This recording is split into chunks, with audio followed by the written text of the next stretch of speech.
So let's get into our next topic. Jauan Jennings has missed most of camp. I think he's only practiced for 3 practices total. He has a calf injury that he's been working on. Before that, there were reports that he was not happy with his contract and that he wanted new money. Since then, there have been a lot of posts about him all but trying to prove to us in the fan base that he's not holding out or holding in. He truly is injured. And right now, it just seems as though that they're at an impasse on whether or not Jauan Jennings is gonna play or if as he gets caught up in the wash with the Niners trading and offering players for guys that can help them right now.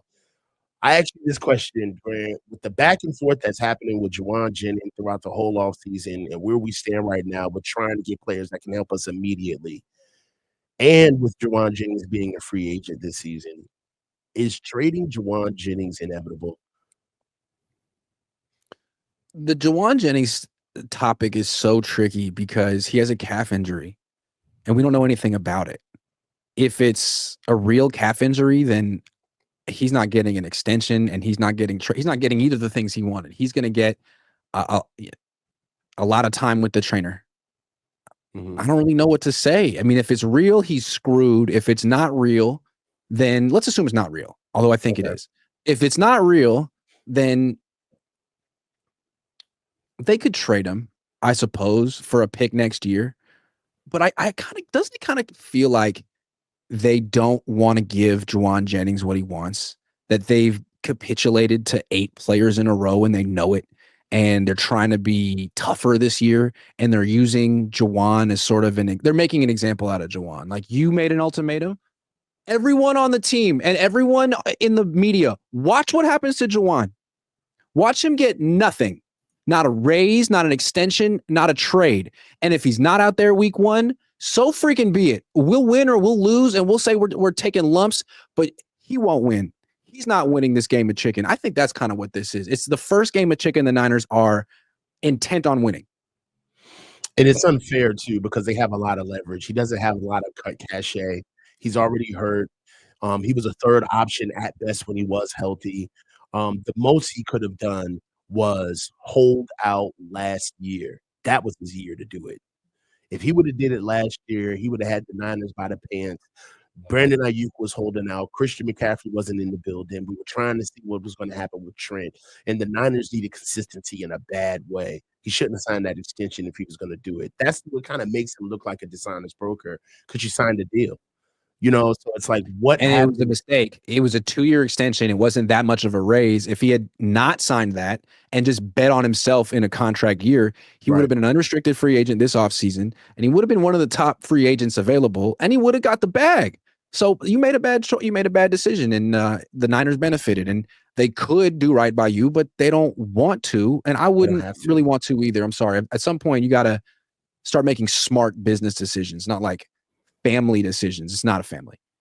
Yeah. I like what they're doing with Jauan right now. They can't bend the knee to him. If they do, that kind of opens the floodgates on other guys. And really what you said right now is that this isn't them holding a standard. This is them trying to build a new one. As you've mentioned, they're trying to set a new precedent. And if I was in their position, this would be the perfect player to do it to. Right now, you have no leverage. You need to get on the field, and we need you in the worst way to play and contribute. So there's no way in hell that I'll be giving you an extension. And the thing with Jennings, too, is like they only really desperately need him for the first 3 weeks when Demarcus Robinson is out. When he comes back, they don't need Jauan Jennings. They could use Jauan Jennings, but by the end of the season, he could be the 3rd or 4th receiver in the pecking order, maybe 5th or 6th when you consider Christian McCaffrey and George Kittle. So you give him an extension or a raise and you pay him $15, $16, $17 million for a guy who could end the season with 25 catches if he's healthy. Right. I understand why the Niners would say, you know what, we just might, if we don't have him the first 3 weeks because he wants to prove a point, okay, well, then we'll go out with Ricky Pearsall and Robbie Chosen and see what happens. And if we lose a couple games, and so freaking be it. No, I'm not mad at that at all. Jauan's just he has no leverage.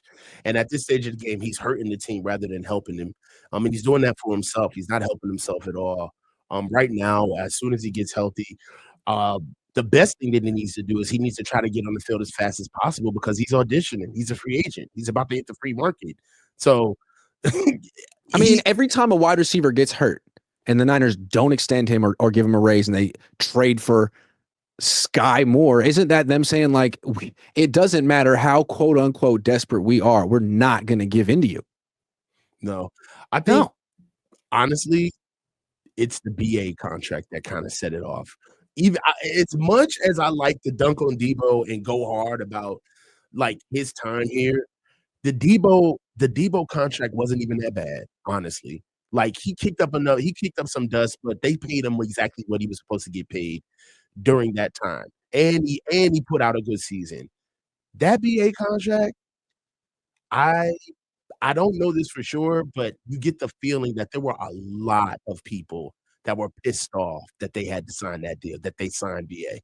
Well, I think what happened was the money people in the organization, whoever they are, the Mhm. people who are in charge of making the budget and handing out the money, didn't want that extension, Right. didn't budget for it, didn't plan on it, wanted to trade him. And at the last minute, Kyle Shanahan burst into the front office and said, "We got to extend him." And Kyle won out. And I think they were upset about it. And then when it didn't work out, I think they got more power in the organization. And I don't think Kyle can go to Jed anymore and say, "Jed, we got to have Jawan." Those days are over. I Yeah. think we're seeing it. You got to have Jawan. You get Sky Moore. You get Equanimous Saint. You get Malik Turner. I think Malik that's what Turner. they're at. And I Yeah. think that's sort of like the revenge of the bean counters. We'll call this season the revenge of the bean The counters. revenge of the bean counters. I like that. Yep. I Yep. like that. So, Yep. yeah, that's exactly where we stand.